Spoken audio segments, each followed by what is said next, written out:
एक बार भगवान गौतम बुद्ध अपने शिष्यों के साथ किसी पर्वतीय स्थल पर ठहरे थे। शाम के समय वह अपने एक शिष्य के साथ भ्रमण के लिए निकले। दोनों प्रकृति के मोहक दृश्य का आनंद ले रहे थे।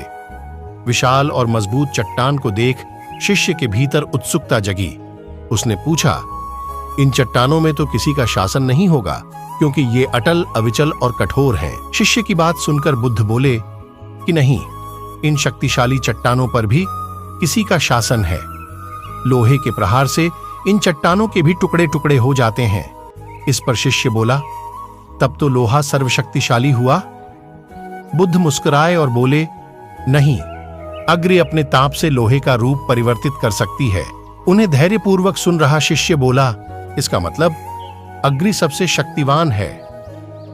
बुद्ध ने फिर उसी भाव से उत्तर दिया, नहीं, जल अग्नि की उष्णता को शीतलता में परिवर्तित कर देता है तथा अग्नि को शांत कर देता है।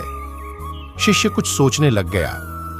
बुद्ध समझ गए थे कि उसकी जिज्ञासा अब भी पूरी तरह शांत नहीं हुई है। शिष्य ने फिर सवाल किया, आखिर जल पर किसका शासन है?